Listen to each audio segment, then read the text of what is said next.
Hello, my friends. It is Friday, October 4th, and here are four big stories for today. So, there was a Russian school book with a Russian map presenting huge parts of Ukraine as Russia. Like they just absorbed it and made it part of what the geographical borders of Russia look like, including Kherson, Zaporizhia. Both cities, fully under Ukrainian control, were considered part of Russia, which is fascinating. And Zaporizhia, which has never been occupied by Russia at all.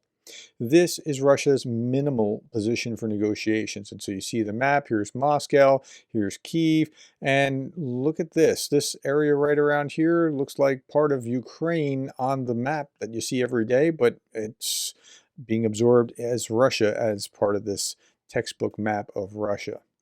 Now, that's not all. School kids in Russia and occupied Ukraine are forced to celebrate Russia's annexation as reunification and reinstatement of the historic borders. So here it is in the Kharkiv Human Rights. They say Russian schools have received instructions on celebrating what Moscow is claiming was the reunification of four entire parts of Ukraine, including the territory which Russia does not control. In September 2022, Russia staged a fake referendum and then occupied parts of Donetsk, Luhansk, Kherson, Zaporizhia regions. The event took place at literally at gunpoint. Okay, it's the second anniversary of this reunification gunpoint that Moscow schools ordered to celebrate over the last week. So the instructions received suggested four alternatives. First, the proposed master class entitled Welcome Home, during which children were supposed to draw a picture in support of what Russia claims to be its historic territory. Great. Number two is worse. Number two is entitled Return of History, with students here playing a board game purportedly aimed at updating their knowledge of Russia's presentation of the historical events of the annexed territory. So you say the wrong thing, you get the wrong answer, you don't win the game. Students could also produce a virtual exhibition supposed to be about the cultural heritage of this historical heritage, seemingly under the heading of One Country, Russia. Or Strength and Unity. Here students are supposed to make a video with greetings and the words of support to annexed parts of Ukraine described as historic regions. So yeah, all of it focuses on making school children believe this is actually part of Russia. The instructions stated the students should understand the importance of retaining historical borders and the importance of historical step of the reunification of DPR-LPR Kherson, Zaporizhia Oblast with Russia, as well as the commitment to what are labeled traditional spiritual moral values of the Russian Federation, like lying and stealing. Teachers were instructed to provide an account of Russia's annexation of Ukrainian territory, with this presented as a reinstatement of, get this, historical justice. Wow. Okay, so that's where they are.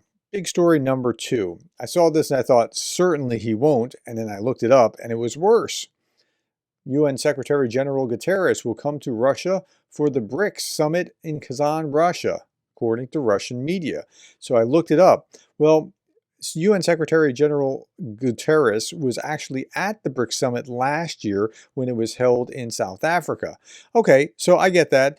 It was a BRICS summit, not great. South Africa, okay, it's not Russia. This year he's going to Russia. But here's what he said at the South African meeting, which is music to the Russian ears. We are moving towards a multipolar world, and that's a positive thing. But multipolarity itself, it's not enough to guarantee a peaceful or just global community. To be a factor of peace, equity, and justice in international relations, multipolarity must be supported by strong and effective multipolar institutions. Look no further than the situation in Europe at the dawn of the last century. Europe was multipolar but lacked strong multipolar mechanisms. The result was World War I. Even as I'm reading this, I'm thinking, like, what the pandering here. As the global community moves toward multipolarity, we desperately need, and I have been vigorously advocating for, a strengthened and reformed multilateral architecture based on the UN Charter and international law. Today's global governance structures reflect yesterday's world. They were largely created in the aftermath of World War II, when many African countries were still ruled by colonial powers and were not even at the table. This is particularly true of the Security Council of the United Nations and the Bretton Woods institutions. For multilateral institutions to remain truly universal, they must reform to reflect today's power and economic realities, and not just the power and economic realities of the post-Second World War. In the absence of such reform, fragmentation is inevitable. We cannot afford a world with divided global economy and financial system, with diverging strategies on technology, including artificial intelligence and the conflicting security frameworks. But if the Russians are doing what the Russians are doing, how can you possibly have less than fragmentation? It's not multipolarity that's the issue. It's the bad actors within the system that are trying to tear the world apart, trying to undo, trying to upend the rules-based order. And yet he's supposed to be one of the big leaders of this rules-based order. Okay, so that's where we are with that.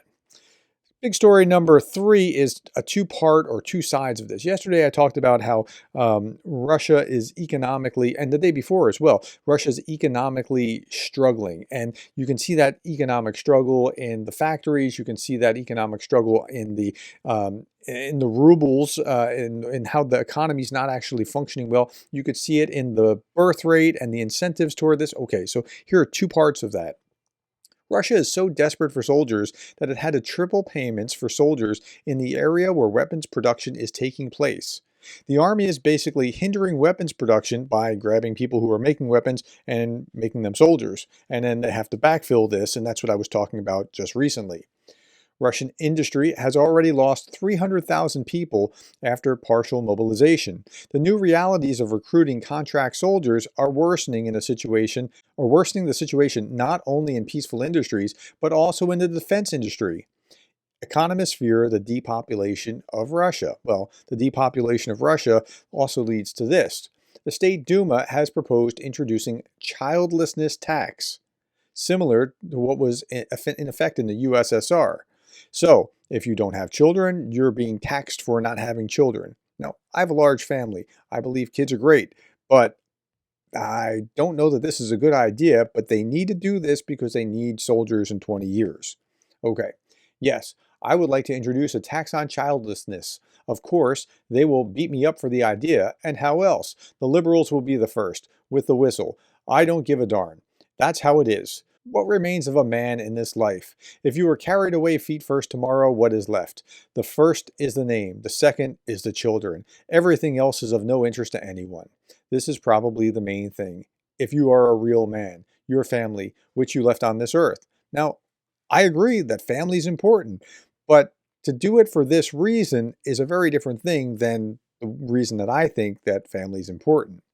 Earlier, a bill banning public propaganda of child-free people was introduced to the State Duma. And so that is just part one of this is now part two of they have to do something to get women pregnant so that babies start getting produced so that they have more Russians in the pipeline. Okay, big story number 4, and this is going to be multi-part and long. The Pentagon will spend $1.2 billion to resupply missiles fired to repel attacks by Iran and Yemen's Houthis, Bloomberg reports. So what Iran did the other day is costing us $1 billion. About $300 million more will be spent on unscheduled maintenance of the USS Bataan and ships of the Eisenhower Carrier Strike Group, which conducted the operations in the Black Sea. Now, at the same time, the U.S. confirms that Ukraine's job apparently is to protect NATO, but not the other way around. So NATO, quote, NATO countries will not shoot down missiles and drones over Ukraine, according to the Pentagon spokesperson, Sabrina Singh. Okay, so even if you're in Romania, you're not allowed to do that. But you're allowed to do that if you're defending Israel. And that's a really interesting double standard. So we looked at this the other day from the point of how Russia and Iran are connected, but how Israel being defended is different from Ukraine being defended. Kind of frustrating to look at. Pentagon says intercepting missiles in Ukraine differs from the Israeli scenario. The Pentagon clarified that NATO will not intercept missiles over Ukraine as it does in Israel, citing distinct battlefield conditions and the risk of direct war involvement. Again, we are being contained by the Russians. How bizarre is that? The Pentagon has refused to shoot down missiles over Ukraine to help the country the same way that it helps Israel shoot down Iranian missiles. The difference has yet to be explained. Nobody has explained that. I haven't heard it at least. If you have, put in the comments, drop the video. I'd like to see it. Now, it's also, Jake Bro posted this, it's also interesting how Trump says that he can get a peace deal in a single day and force Russia and Ukraine to stop fighting, but he never says anything about Israel. That's really a great point. Why doesn't he do that? That would be significant if you could do it. You should deserve a Nobel Prize if you could get that done, but he never seems to say that. Gary Kasparov reposted this, the fact that Israel can bomb a Russian airbase with US missiles with no consequences, but Ukraine can't, fills me with such intense rage that there are actually no words to quantify it. Yeah, it's a double standard, and call it what it is. It is a double standard. Ukraine says, can we bomb Russian air bases? No, it can lead to escalation. Israel says, we bombed the Russian airbase. Okay. The double standard's palpable. Finally, folks, I'll leave you with this. The other day I talked about the oranges for lentils or something. I can't remember exactly what it was. They were bartering because they were off US dollars. The Darth Putin parody site says development of BRICS global currency to replace the dollar and the euro is ahead of schedule. I remain master strategist. Okay, my friends, that's all that I have. Thanks for the likes, the shares, the subscribes, and thank you for being the kind of person that cares about Ukraine.